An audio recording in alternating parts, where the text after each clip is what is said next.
literasi yang lalu juga ada riset yang dilakukan pertama itu keterlibatan orang yang tua yang memberi efek positif, mulai masalah anak terkurangi, anak lebih sukses, adaptasi anak lebih bagus, kehadiran sekolah, hampir sama, senada.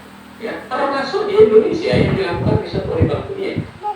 Di riset Bank Dunia ini menemukan bahwa kajian terhadap dampak program pendidikan untuk anak usia ini di 50 kabupaten tertinggal di Indonesia menunjukkan bahwa intensitas dukungan keluarga berpengaruh terhadap peningkatan dan perkembangan anak. Jadi sekali lagi dari berbagai aspek tadi, baik filosofis maupun teoritis, semua saling menguatkan bahwa keluarga berkontribusi positif terhadap hasil dan kesuksesan anak. Jadi tidak mungkin kita melibatkan tidak melibatkan keluarga untuk bisa membangun kesuksesan hasil belajar anak-anak kita. Bahkan riset yang menarik ini cukup bagus. Saya berkali-kali menayangkan riset ini dilakukan oleh John Hattie pada tahun 2011. John Hattie malah mengatakan 56% hasil belajar itu ditentukan oleh keluarga anak itu, bukan sekolah. Dengan komposisi 49 ditentukan anak itu sendiri, kemudian orang tua 7%. Maknanya apa? Maknanya adalah terlalu berat kalau kita ingin mendapatkan hasil belajar 100% sepenuhnya diserahkan kepada sekolah. Sementara sekolah hanya punya kemampuan untuk mengendalikan hanya 44%. Ini persoalan. Guru itu hanya 30%. Terlalu berat. Guru kita kalau dibebani harus meningkatkan hasil belajar anak 100% tanpa kontribusi dari pihak keluarga ini. Ini yang seringkali kita salah memahami sehingga kita semua menganggap sekolah itu seperti segalanya. Untuk itu maka tidak salah kalau ada pandangan yang mengatakan keluarga adalah pendidikan pertama dan utama. Kenapa pertama? Karena anak pertama kali berinteraksi itu dengan orang tua. Begitu lahir ya dengan orang tuanya. Kan nggak mungkin ya anak lahir lalu begitu lahir langsung bermain dengan tetangganya. Kan nggak mungkin ya. Pasti dengan orang tuanya. Karena apa? Kait. Ya, tahun-tahun pertama anak berinteraksi dengan orang tua. Itulah titik krusial yang menentukan kepribadian, perilaku, kesuksesan anak-anak nanti. Utama karena anak diberi landasan yang pokok tentang bagaimana dirinya, sikap pandangan tentang yang ditanamkan keluarga itu mewarnai dia. Maka seringkali mohon maaf Bapak Ibu, kalau Bapak Ibu menemukan anak bermasalah di sekolah, begitu ditelusur, anak ini problemnya bukan di sekolah. Problemnya justru karena keluarga atau lingkungan dia anak itu. Saya kebetulan sampai hari ini sebagai Ketua Dewan Pendidikan Surabaya, dalam banyak hal saya selalu diajak untuk melakukan penelusuran penanganan masalah anak. Rata-rata problemnya hampir sebagian besar disebabkan oleh keluarga, pola asuh dari orang tua itu. Nah, artinya apa Bapak Ibu? Kalau keluarga itu adalah pertama dan utama, maka sekolah nggak mungkin pertama. Sekolah itu pasti kedua atau ketiga. Pertamanya sudah dikeluarkan kok. Ya, untuk itu maka sekolah sifatnya hanya melengkapi apa yang diletakkan di sekolah di rumah itu, mendukung, ya, menguatkan dan sebagainya. Jadi jangan dibalik. Nah hari ini kan kita dibalik. Sekolah itu dianggap segalanya. Maka ada pandangan seolah-olah, mohon maaf agak sedikit mungkin kalau analoginya tidak tepat, sekolah dianggap tukang jahit. Guru itu, orang tua itu pingin gambarnya seperti ini, anaknya modelnya seperti ini, jahitannya seperti ini, serahkan tukang jahit, minta dijahit, ya. Setelah itu jadi baju. Yang penting saya bayar berapa? Ini yang salah. Ini yang salah. Nggak bisa seperti itu. Kenapa? Kalau kita lihat sejarah pendek, saya ingin coba mengukur. Kenapa kita disebut sekolah? Bapak Ibu disebut guru. Kenapa itu ada guru dan sekolah? Itu kan sebenarnya kalau secara historis, itu dulu kan diangkat dari kebiasaan orang Yunani. Jadi bangsa Yunani itu dulu punya kebiasaan, kalau dia tidak tahu, dia ingin belajar sesuatu, datang ke orang pandai, ingin tahu tentang apa yang ingin ditanyakan tadi. Nah, itu menurut mereka ketika datang ke orang pinter tadi disebut skole atau sekolah atau sekolai atau sekolah, ya, yang artinya waktu senggang yang digunakan untuk belajar. Lalu kebiasaan itu mulai dialihkan orang tua, kemudian kepada orang tertentu di tempat tertentu, terus kemudian anak dititipkan di sana, kemudian mereka berlatih, bermain dan sebagainya, sehingga pada kurun waktu tertentu dia pulang menjadi manusia yang dewasa. Sejak itulah disebut dengan istilah sekolah maternal, pengasuhan ini, ya, menjadi sekolah in loco parentis, lembaga pengasuhan anak di luar rumah. Jadi dari sekolah maternal menjadi sekolah in loco parentis. Sejak itulah kemudian dikenal dengan sekolah. Maka kemudian disebut kalau lulusannya itu alma mater, SD tempat saya alumni itu alma mater. Karena apa? Lembaga itu disebut ibu asuh. Ya, ibu asuh itu adalah ibu sesungguhnya ya orang tua itu. Gitu. Ini yang harus dipahami betul secara filosofi sehingga kita semua tidak salah memandang tentang sekolah. Nah, ini konsep Ki Hajar menyebut penguatan tripusat pendidikan, keluarga,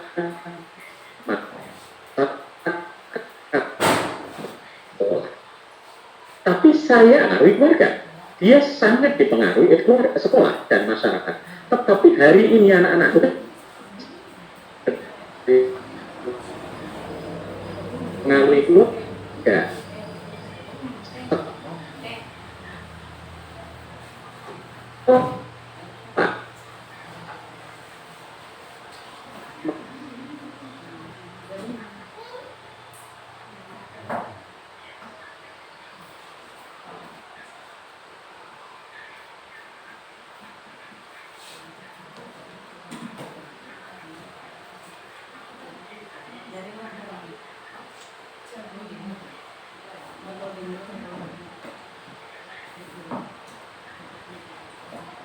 Seperti itu ada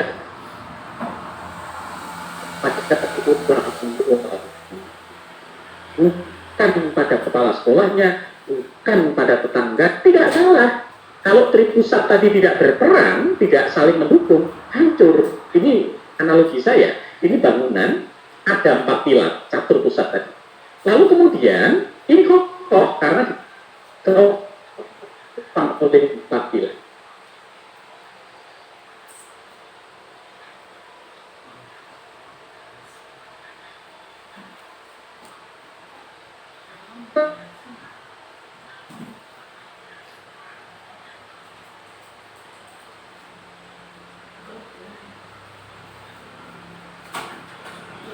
Pilar penting pendidikan, ya. Berikutnya, dulu dan hari ini tuh beda dalam mendidik anak. Kalau dulu itu semboyannya begini, buah itu jatuh tidak jauh dari pohonnya, buah itu jatuh bisa jauh dari pohonnya. Kenapa? Lingkungannya sudah berubah, orang tuanya sudah tidak care. Maka jangan heran kalau kita menemukan anak yang kemudian berani dengan orang tua, bahkan mempidanakan orang tua. Ini kan luar biasa. Lalu pertanyaannya, mereka kan produk pendidikan. Lalu apa yang salah dengan pendidikan kita? Oh, mereka sarjana kok mempidanakan orang tuanya, memasukkan dalam penjara. Ini kan persoalan yang sangat serius dalam sistem pendidikan kita. Dan ini sangat memprihatinkan, menurut saya. Ya, menurut saya. Kemudian ada satu yang menarik. Saya meyakini di balik anak sukses ada orang tua hebat. Saya yakin betul itu. Kenapa? Saya mengutip dua kasus. Contoh. Contoh yang pertama, ada seorang janda buruh cuci di sebuah daerah tertentu. Meskipun dia hanya buruh cuci, itu di belakang depan rumahnya itu, tapi anaknya meraih gelar doktor di Jepang. Hanya buruh cuci. Lalu yang di Bandung saya temukan, namanya Hera, anaknya tukang pijat, dia IP-nya 4,0, summa cum laude, dan anak ini sudah lulus S3 sekarang di luar negeri dengan IP 4. Dan di usia 27 tahun dia sudah menjadi seorang dokter. Ketika saya tanya orang tuanya yang tukang becak tadi, Pak, apa resepnya Bapak mendidik anak sukses? Beliau bingung karena saya nggak lulus SD. Apa ya resep saya apa? Oh, saya tidak lulus SD. Mas, Bapak punya kelebihan apa? Kelebihan Bapak? Apa ya hebat saya itu enggak? Lalu kita tanya, Bapak, apa yang Bapak lakukan mulai bangun tidur sampai tidur kembali? Nah, dia baru cerita. Nah, kalau itu saya cerita. Saya itu kalau malam itu pasti tidur jam 9, 10. Lalu nanti jam 2 pasti saya bangun. Nggak mungkin, karena sudah nggak bisa tidur. Karena saya bangun jam 2, saya selalu menyempatkan ambil air wudhu, saya sholat malam, saya memohon agar anak saya menjadi anak-anak yang sukses. Kalau sempat subuh tidak tidur, saya akan segera subuh. Lalu begitu selesai subuh, nanti setengah 6 pagi, saya sudah mulai mengeluarkan becak, dan kemudian saya membersihkan becak saya. Setelah itu, saya langsung mengayuh becak. Yang tidak pernah saya lupakan dalam hidup ini adalah ketika kaki saya pertama kali menginjak pedal becak, saya selalu ingat anak saya dan saya doakan dia. Ini apakah ini sesuatu yang sederhana? Itulah hebatnya. Jadi bukan berarti sekolah diserahkan, anak diserahkan ke sekolah selesai. Bukan itu yang akan mampu mengantarkan anak-anak kita menjadi pribadi yang sukses. Mungkin hanya bisa mengantarkan anak kita bisa mengerjakan soal yang baik dan nilainya baik 100, tetapi dia bukan menjadi anak yang hormat dan mampu menjunjung tinggi martabat orang tua. Apa maknanya kita punya anak yang hebat, nilainya tinggi, tapi anak itu tidak berbakti pada orang tuanya? Ingat, keberhasilan pendidikan esensinya adalah bagaimana anak tawadhu dan berbakti pada orang tua. Akhlak. Ya, akhlak. Berikutnya, bagaimana pelibatan keluarga dalam pembelajaran jarak jauh? Bapak Ibu lihat tangan. Ya, tangan ini. Tangan ini kalau kita lihat, ya, kira-kira yang disebut ibu jari yang mana? Pasti orang menyebut jempol. Ini ibu jari. Ya kan? Lalu kalau ada ibu jari, pasti ada bapak jari. Mana bapak jarinya? Ini atau ini? Orang biasanya mengatakan ini. Bapak jari. Salah. Bapak jari itu ini. Jadi ibu jari, bapak jari itu kelingking. Kenapa? Karena mengapit 3 anak. Ya, ibu, bapak, anak. Kenapa ini ibu? Karena seringkali yang paling bisa dekat dengan anak dan bisa berhubungan dengan bapak itu ibu. Maka ibu jari itu bisa berkomunikasi dengan semua jari yang lain. Mudah ya, ketemu dengan bapak bisa, anak bisa, mudah. Tapi bapak itu agak susah ketemu dengan anak. Dengan ibunya mudah bapak, tapi dengan anak susah. Coba lihat ya, susah kok, susah. Ini susah, betul. Nah, pertanyaannya kan sederhana. Lalu bagaimana Pak Martadi caranya agar bapak gampang ketemu dengan anak? Gimana caranya? Pak, gimana ya caranya gampang ketemu? Tadi caranya gampang. Siapa sih yang gampang ketemu dengan anak? Kan ibu. Nah, kalau bapak ingin ketemu dengan anak muda, maka bapaknya merukuni ibunya dulu. Berbaik hati dengan ibunya.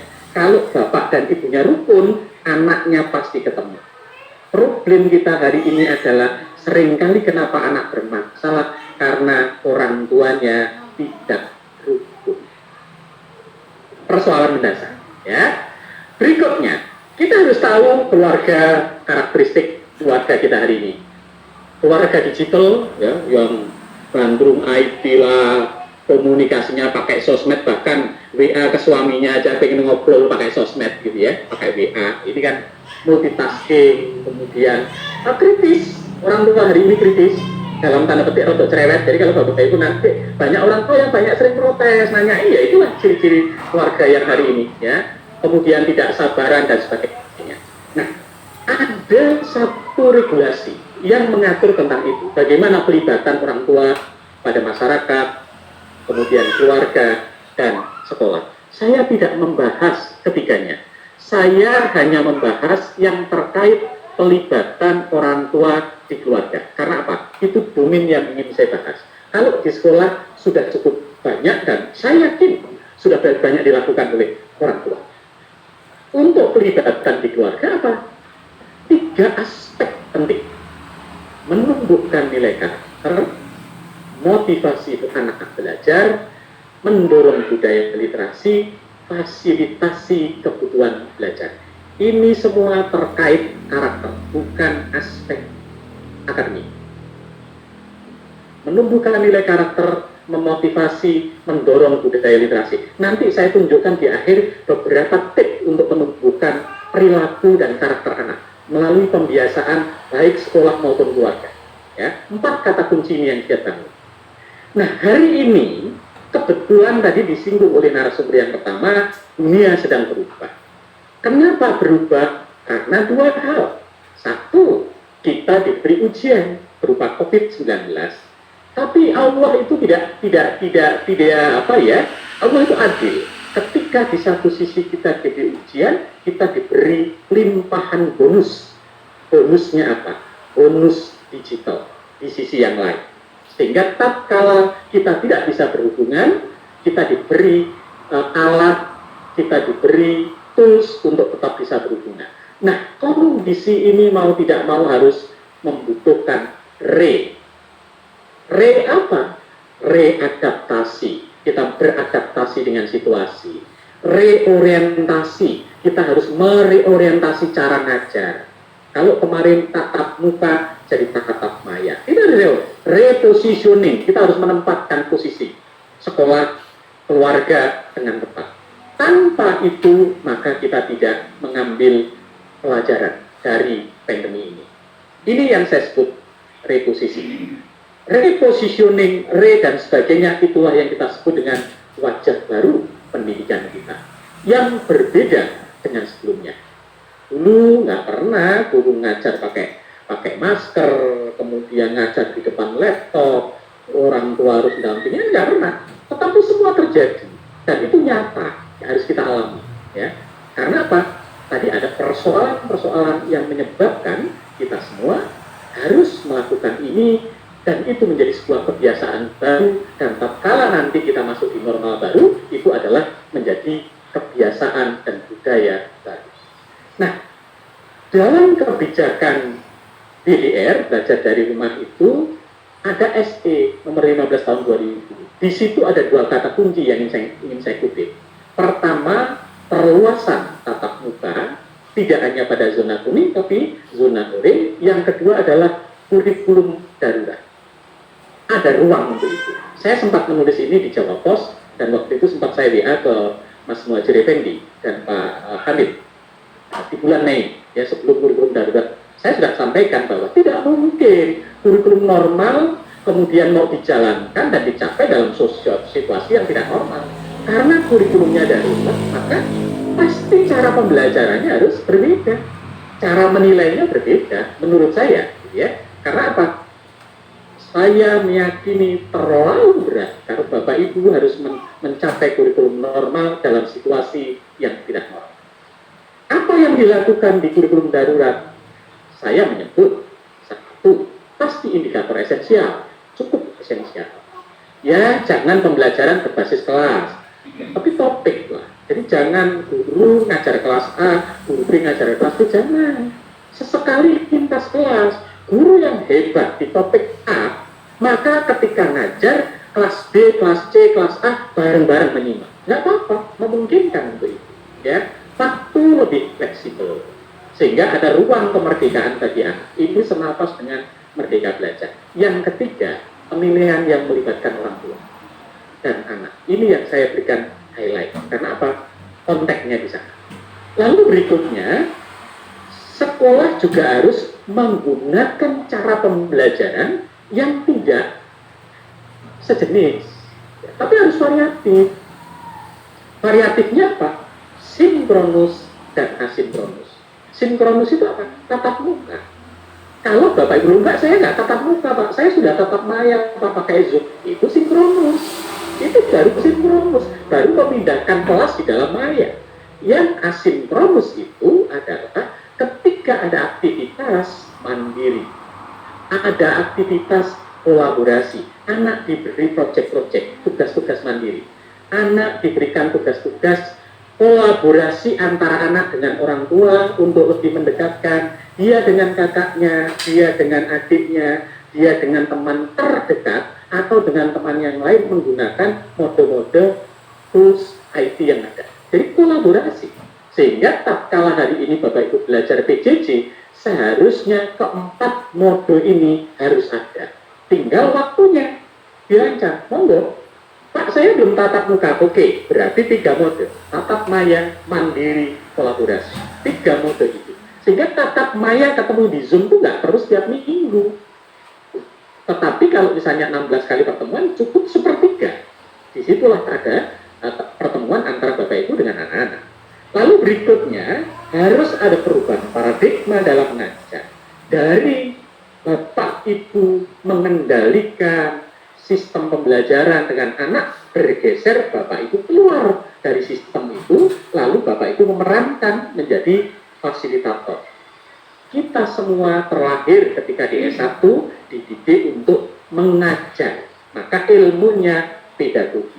Hari ini suasananya berbeda, kondisinya berbeda. Bapak Ibu bukan sekedar mengajar, Bapak Ibu harus bisa menjadi fasilitator pembelajaran. Anak belajar, maka ilmunya bukan pedagogi, tapi ilmunya adalah yutagogi.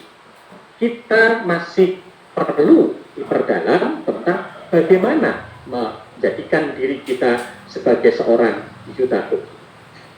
Sekolah tidak hanya tatap muka, tetapi harus menggabungkan dengan tatap maya, daring. Kenapa? Karena tatap muka tidak mungkin. Ya. Nah, pada saat nanti ketika sudah pembelajaran berlangsung normal kembali, mungkin di awal tahun 2021, bukan berarti Bapak Ibu kembali ke tatap muka dengan pola pembelajaran kelas. Enggak. Lewat itu masa lalu. Masa depannya adalah Bapak Ibu akan menggabungkan antara pembelajaran di kelas dengan daring. Namanya gabungan. Karena gabungan makanya disebut blended learning atau hybrid learning. Ya, karena hybrid learning, blended learning, kapan anak tatap muka dan tatap maya, maka nanti kelasnya salah satu model pembelajarannya disebut flipped classroom, kelas terbalik. Ya, apa yang dilakukan di kelas dilakukan anak di luar kelas, apa yang dilakukan di luar kelas akan dilakukan ketika anak ketemu guru di kelas. Nah, ini semua support orang tua menjadi penting. Maka saya sebut orang tua sebagai guru di rumah. Tanpa melibatkan orang tua dalam pembelajaran PJJ tidak efektif, ya, tidak efektif. Polanya banyak, pilihannya, silahkan dipakai. PJJ itu jangan dimaknai online, tetapi bisa offline. Hari ini kalau semua dimaknai online, maka keluhannya adalah sama. Apa? Kuota. Ya, bisa pakai online, dijawab. Silakan pola yang mana yang mau diterapkan. Varian-varian ini akan menyebabkan pembelajaran kita di PJJ lebih variatif dan anak-anak kita menjadi tidak bosan. Riset saya ke 179.000 orang tua, anak, guru, mereka mengatakan 63 bosan dengan pembelajaran PJJ yang hari ini terjadi. Mungkin karena varian-variannya yang belum banyak dikembangkan. Nah, sekolah harus menggunakan pendekatan home-based learning. Karena home-based learning, maka orang tua itu shadow teacher, guru bayangan dia. Nah, karena dia harus menjadi guru bayangan, harus tahu kurikulum. Maka Bapak Ibu harus punya ruang komunikasi untuk mengedukasi orang tua agar tahu kurikulum. Dia harus tahu materi, dia harus sedikit tahu tentang ilmu mendidik. Kalau tidak, ya kasusnya yang viral kemarin, bagaimana anak ibu ngajarin anaknya Pancasila saja, waduh sudah hebohnya luar biasa. Itu baru sekali, dulu itu di sekolah berkali-kali kayak begitu itu ya, biasa-biasa saja. Ya. Untuk itu, maka tugas Bapak Ibu selain mendidik anak-anak kita, tugas Bapak Ibu adalah mendidik orang tua. Ingat, tidak ada sekolah orang tua. Tahu-tahu mereka menjadi orang tua. Jadi mendidik orang tua. Untuk itu butuh caranya gimana? Panduan kecil untuk orang tua, buku kecil untuk orang tua, pendek-pendek saja. Atau ada klinik konsultasi belajar yang bisa orang tua pengen tanya, silakan di situ. Atau dalam bentuk ruang komunikasi, telepon macam-macam, silakan. Tetapi harus dibuka. Nah, yang kedua, orang tua sebagai pendamping belajar, maka orang tua harus menyisihkan waktu. Nah, karena kesibukan mereka berbeda, Bapak Ibu jangan kaku, jamnya dipatok, nggak boleh. Ada ruang relaksasi waktu yang lebih fleksibel, ya. Kemudian mereka juga harus difahami bahwa kesibukan mereka tidak hanya mendidik anak. Lalu yang terakhir, orang tua sebagai partner menilai belajar. Apa? Orang tua diminta mengamati perubahan perilaku. Karena sikap perubahan perilaku yang anak. Biasanya bangun pagi jam berapa, lalu jam berapa. Suruh nyatet saja kecil. Mengkoleksi hasil belajar mereka. Dikoleksi, dikumpulkan, lalu dikirim ke gurunya, periodik. Ya, itu saja nanti Bapak Ibu sudah mulai bisa melihat bagaimana perkembangan sikap anak itu. Maka di situ nggak mungkin tes. Berarti apa? Pasti portofolio, jurnal, logbooknya anak hari ini mengerjakan apa, hasilnya kayak apa, dan sebagainya. Lembar-lembar pengamatan, tapi jangan report. Wah, detail kayak Bapak Ibu membuat form, nggak mungkin orang tua, mereka tugasnya banyak. Sederhana saja. Lalu yang tidak kalah penting, tolong hindari scoring angka. Kalau Bapak Ibu meminta orang tua memberikan angka, pasti dia akan manipulasi. Angkanya tinggi. Tapi kalau Bapak Ibu coba hari ini putra Anda melakukan aktivitas apa? Coba saja, hari ini anak saya bangun jam 5, melakukan ini, mengerjakan ini. Nggak apa-apa. Dari situ nanti kan ketika dianalisis, dikaitkan, akan ketemu kecenderungan dari anak itu. Yang terakhir, saya ingin menyampaikan 7 tips. Kenapa? Bagaimana mengajarkan karakter, sikap, akhlak yang relatif berhasil, karena sudah terbukti dia menjadi salah satu negara terbaik di dunia pendidikannya. Apa? Finlandia. Tips yang pertama, di Finlandia selama bulan Desember, di bulan depan, itu semua siswa di Finlandia tidak diberi PR. Nggak ada PR mereka. PR matematika, PR bahasa nggak ada sudah. Lalu yang menarik, diganti PR-nya. Mereka diberi tugas untuk mencatat kebaikan yang sudah dilakukan setiap hari. Orang tua menandatangani itu tadi. Jadi, kamu hari ini melakukan kebaikan apa? Hari ini kamu melakukan, meskipun saya hanya membersihkan kamar mandi, saya hanya membantu mama masak, nggak apa-apa. Kalau itu dianggap kebaikan oleh mereka. Orang tua tanda tangan. Sederhana sekali penilaiannya, ya, tidak perlu ribet. Gitu. Yang kedua, pada hari Senin, mereka harus berkomunikasi dengan orang yang sudah tua, nenek-nenek atau orang yang tua, bisa dengan menelpon kakeknya, eyangnya, atau berkunjung ke panti jompo karena tidak punya nenek, atau membantu orang tua menyeberang jalan. Simpel sekali.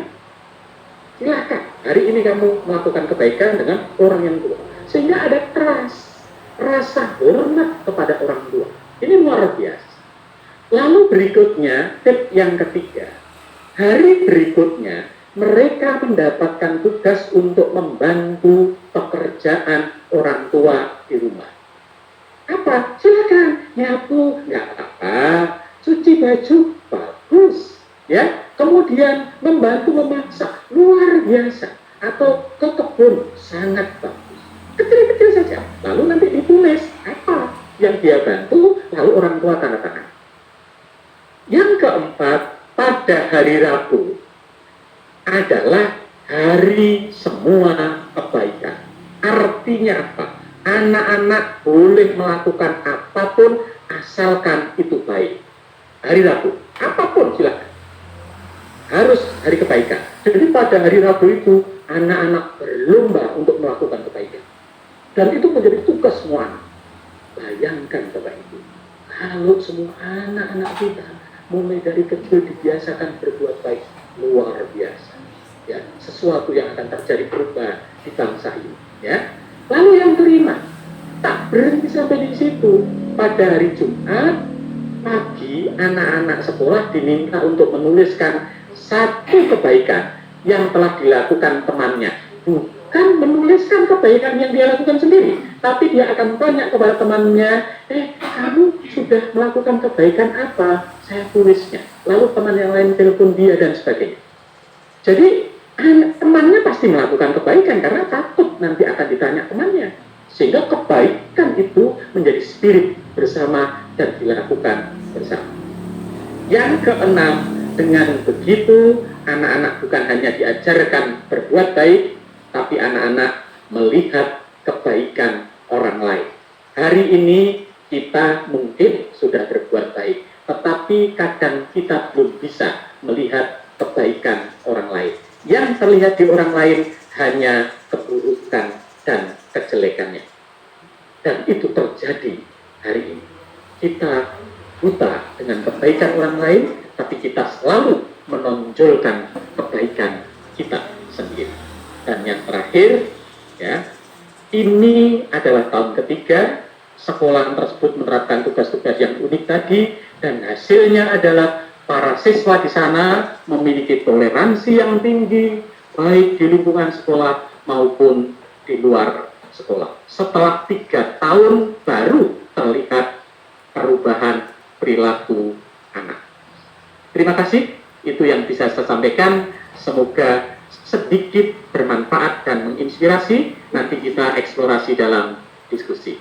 Monggo saya kembalikan kepada Mbak Ika.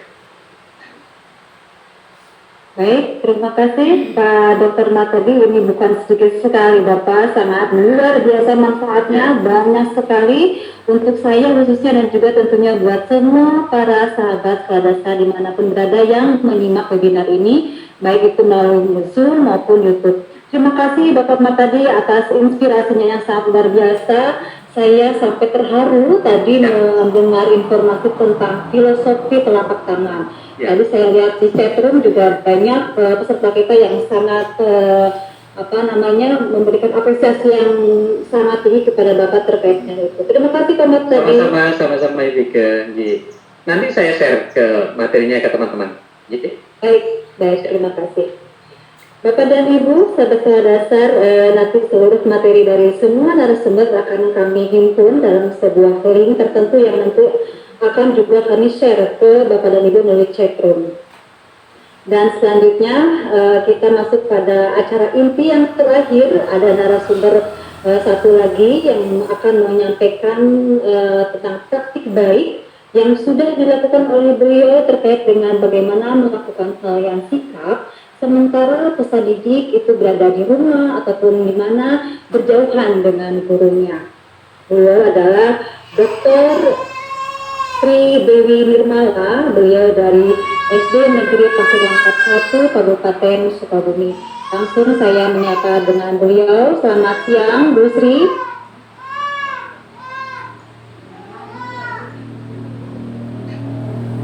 Halo. Selamat siang Bu Sri. Oh, ini ada chat dari Bu Sri, bahkan host untuk melakukan. Selamat siang Bu Ina. Sudah ya, sudah jelas suara saya Bu Ina. Sudah Ibu, sudah sangat jelas suara Ibu. Saya bisa menyampaikan materinya. Baik, terima kasih Bu Ina.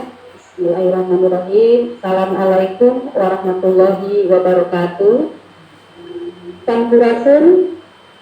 Alhamdulillahirabbil alamin. Pada hari ini dengan berbangga hati, dengan berbahagia saya bisa diberi kesempatan oleh Bu Ina khususnya oleh Direktorat Sekolah Dasar untuk bertatap maya dengan Ibu Bapak Guru se-antero Indonesia guru-guru hebat. Di sini ada para pakar-pakar guru dari berbagai daerah yang sangat luar biasa. Dan ini akan menjadi ajang reuni dalam tatap maya ini, Bu Ine. Dan alhamdulillah kemarin 2 hari yang lalu baru kita bisa bertemu dengan Bu Ine. Sekarang kita mulai bisa bertemu lagi. Dan atas izin Ibu Direktur, Pak Eko, Ibu Ine, juga para pemateri yang sudah tampil tadi yang sangat hebat-hebat, maka perkenankan saya Sekti dari Nirmala yang merupakan pembicara terakhir kesempatan ini untuk akan menyampaikan barangkali sharing saja Bu Ine atas segala yang sudah kami lakukan di lingkungan sekolah kami. Ketika Bu Ine menyampaikan tagnya itu best practice gitu ya, yang terbaik gitu, saya agak gemetar begitu Bu Ine, karena belum tentu apa yang kami lakukan itu adalah sesuatu yang baik, tetapi ini yang kami lakukan demi penilaian sikap di sekolah kami. Baik Bu Ine, mohon izin saya untuk share screen.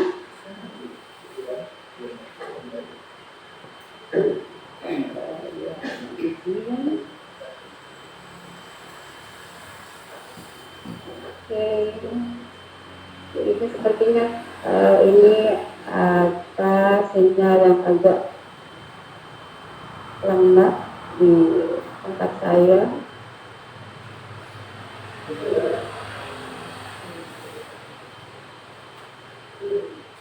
Mungkin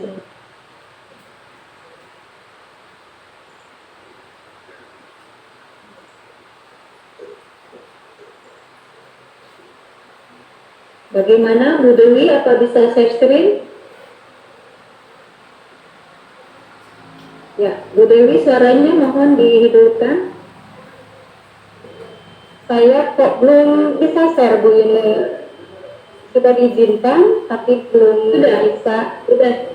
Silakan Ibu bisa share screen sendiri. Baik.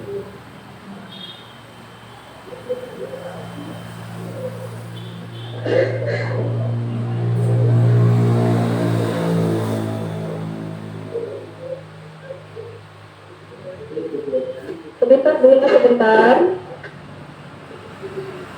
Atau mungkin bisa dijadikan oleh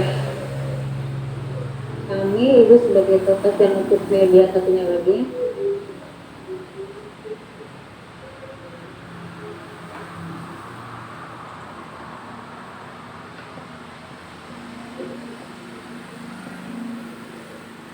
Baik, Bapak dan Ibu sahabat sekolah dasar, sambil menunggu Ibu Sri Dewi Nirmala untuk menampakkan tayangannya, materi yang beliau akan sampaikan.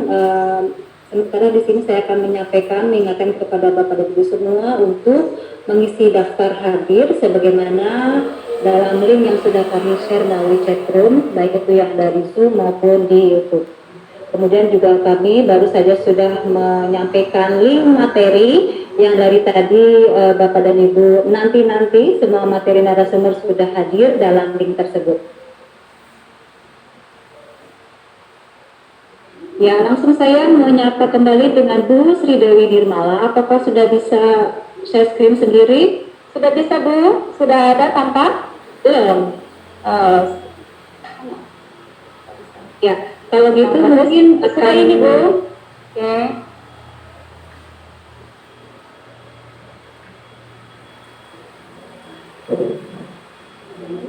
Baik, mungkin karena ada jaringan. Ada Bu.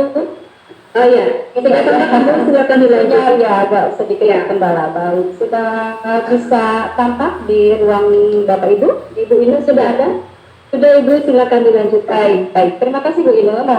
Maaf agak terkendala sedikit ya. Baik Ibu dan Bapak, pada saat ini saya akan sharing tentang praktik yang sudah penilaian sikap yang sudah kami laksanakan di lingkungan sekolah saya, terutama kaitan penilaian siswa dalam penilaian sikap, sebuah praktik penilaian sikap dalam PJJ. Seperti yang sudah dikemukakan oleh dua pemateri tadi, bahwa demikian pentingnya penilaian sikap oleh Pak Denny dan Pak Dr. Mat tadi, dan bahkan penilaian sikap akan menjadi sangat luar biasa jika dikaitkan juga dengan ruhnya kurikulum kita, yakni adanya KI 1, KI 2. Nah, oleh karena itu izinkan saya nanti menyampaikan praktiknya seperti apa yang kami lakukan di lingkungan sekolah kami. Dan ini sudah beberapa kali saya sharing dengan Bu Ine, yang harus saya sampaikan di ruang tatap maya ini, apakah penilaian sikap dalam capaian banding secara keseluruhan atau bagaimana. Tetapi tetap Bu Ine menginginkan bahwa apa yang kami lakukan di lingkungan kami di sekolah, dan itu yang harus saya sampaikan pada Ibu Ine. Walaupun belum saya tuliskan dalam bentuk tulisan, ternyata Ibu Ine cuma mengundang. Terima kasih. Baik Ibu dan Bapak yang hebat seluruh Indonesia, kita mulai mengingatkan kembali bahwa penilaian pembelajaran itu merupakan proses pengumpulan dan pengolahan informasi untuk mengukur pencapaian hasil belajar peserta didik. Nah, ini tertuang di dalam Permendikbud nomor 23 tahun 2016 mengenai standar penilaian. Selanjutnya Ibu dan Bapak, di dalam standar penilaian juga disampaikan bahwa terdapat jenis penilaian. Yang pertama adalah penilaian yang dilakukan oleh guru atau oleh pendidik, kemudian penilaian yang dilakukan oleh satuan pendidikan, dan yang terakhir penilaian yang dilakukan oleh pemerintah. Kemudian dilihat dari segi aspeknya bahwa penilaian itu terdiri atas 3 aspek, yaitu penilaian sikap, penilaian pengetahuan, dan penilaian keterampilan. Dan pada saat ini kami pembicara tadi lebih mengarah kepada bagaimana pelaksanaan penilaian sikap. Apa yang disebut dengan penilaian sikap? Nah, Ibu dan Bapak tentu masih ingat bahwa penilaian sikap itu merupakan kegiatan yang dilakukan oleh pendidik untuk memperoleh informasi deskriptif mengenai perilaku peserta didik. Jadi kata kuncinya di sini untuk memperoleh informasi deskriptif. Selanjutnya Ibu dan Bapak masih ingat tentu Ibu dan Bapak bahwa pada saat ini terdapat perubahan paradigma penelitian. Ibu Bapak bisa lihat di sini yang piramid pertama di atas itu istilah penilaian yang sekarang kita dengungkan, sekarang kita sebut-sebut itu sudah menjadi asesmen ya. Kalau dilihat dari segi bahasanya, asesmen itu sendiri disambung dari bahasa Inggris, kemudian memang intinya penilaian. Tetapi kita beralih sekarang istilahnya sudah menggunakan asesmen. Di sini bisa dilihat bahwa di dalam gambar yang pertama, penilaian atau asesmen itu banyaknya di bawahnya adalah penilaian of learning. Penilaian yang mengarah kepada hasil yang berupa sumatif, sementara yang S and F-nya itu agak sedikit mengerucut di atas saja gitu versinya seperti itu. Jadi tidak ada feedback bagi guru, bagi siswa. Nah, selanjutnya kita beralih pada paradigma baru dalam penilaian. Kita melihat bahwa assessment yang ada di dalam konfigurasi ini banyaknya itu kita menggunakan assessment first and for learning. Artinya penilaian yang bermuara pada penilaian berfungsi formatif, kemudian baru ke F-nya itu penilaian yang fungsinya sumatif, yaitu penilaian hasil belajar untuk mengetahui bagaimana ketercapaian tujuan pembelajaran. Tetapi kalau penilaian as learning itu penilaian yang berfungsi sebagai penilaian formatif maksud saya, kemudian bisa jadi feedback kepada siswa bagaimana siswa itu akan mempelajari.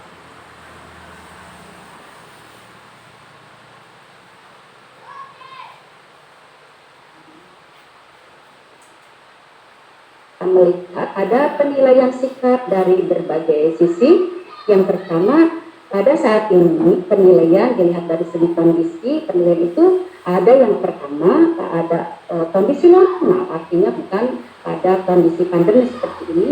Bagaimana penilaian sikap itu biasanya terdiri atas observasi atau pengamatan yang dilakukan oleh guru. Kemudian ada penilaian antar teman, kemudian ada penilaian oleh diri sendiri. Nah, kemudian pada saat pandemi seperti ini kita masuk pada kondisi khusus, maka penilaian dari aspek sikap itu yang satunya penilaian antar teman itu untuk sementara tidak ada. Jadi penilaian itu melibatkan observasi dari guru, pengamatan dari guru, langsung maupun tidak langsung, kemudian ada peran orang tua, dan yang terakhir adalah penilaian diri.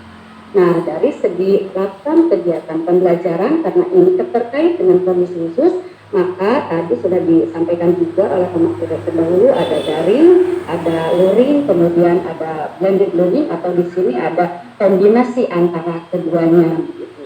Nah, dilihat dari kondisi khusus seperti sekarang ini, Ibu dan Bapak ada kegiatan belajar dari rumah, maka penilaian sikap itu tidak hanya dilakukan oleh guru, tetapi sudah banyak melibatkan orang tua dalam mengobservasi anaknya. Baik Ibu dan Bapak, seperti di awal sudah saya sampaikan bahwa permintaan dari Bu Inul adalah menyampaikan pengalaman-pengalaman nyata dalam penilaian sikap yang ada di sekolah kami. Tetapi di awal paparan ini izinkan saya untuk memperkenalkan, ada istilahnya tak kenal maka tak kebal, salah ya kalau yang itu iklan televisi, tak kenal maka tak sayang. Dan inilah kondisi SD Negeri Pasir Langkat, Ibu dan Bapak. Jangan berpikir ini seperti yang di Jakarta, yang di Depok, yang di mana, sahabat-sahabat hebat saya. Sedikit atau sepintas Ibu dan Bapak kita jalan-jalan dulu ke Cikidang nih Ibu dan Bapak. Karena SD 1 Pasir Langkat itu adanya di Kecamatan Cikidang, Kabupaten Sukabumi. Ini Ibu Bapak bisa lihat kondisinya sangat indah. Saya informasi juga. Kalau pagi-pagi saya berangkat itu sangat sahdut dengan dengan embun pagi, dengan kabut dan sebagainya. Puluhan kilometer saya pagi hari berangkat begitu menuju sekolah dan sangat indah, adem, memang ini sangat refreshing bagi saya dalam menjalankan tugas. Nah, di sekolah SD Negeri Pasir Langkat itu jangan berpikiran jumlah siswanya seperti apa gitu. Jumlah siswanya ada 570 Ibu dan Bapak, tetapi nolnya ngegorolong kalau kata orang Sunda. Jadi ada 57 orang. Kemudian sekolahnya ini ada di dekat perkebunan begitu Ibu dan Bapak, sehingga penduduknya agak berjauh-jauhan seperti itu.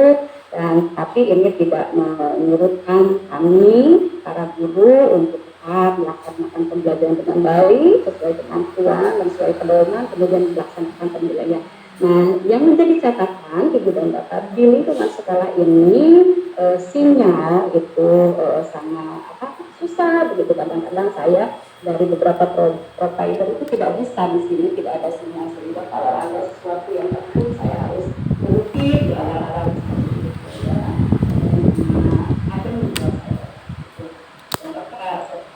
selayangkan dan dengan SD Negeri 1 Pasir Langkat. Baik Ibu dan Bapak, kita terkait seperti apa penilaian sikap yang kami lakukan sekarang.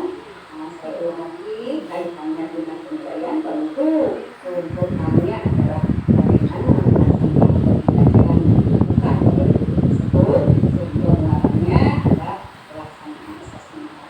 Nah, pelaksanaan pembelajaran di SD Negeri 1 Pasir Langkat itu adalah dengan kegiatan dari kombinasi blended learning. Di sini ada daring sinkronus, daringnya sinkronus, daring sinkronus tadi saya sampaikan kalau ada permasalahan itu dapat dalam pada saat yang bersama dan semua guru dan siswa melakukan proses pembelajaran. Nah, bagaimana tatap maya atau tatap muka langsung secara daring di SD Negeri Pasir Langkat? Ibu dan Bapak jangan berpikir di sini menggunakan meeting dan sebagainya atau konferensi yang sangat canggih begitu, karena kaitan dengan sinyal dan kondisi-kondisi lainnya itu menunjukkan. Tetapi proses pembelajaran daring terutama di awal-awal masa pandemi yang sangat ketat karena tidak boleh ada tatap muka di dalam kelas, maka kami di sana melaksanakannya dengan menggunakan menggunakan WhatsApp. Nah, kemudian WhatsApp-nya yang seperti apa gitu, yang langsung misalnya dengan pesan kemudian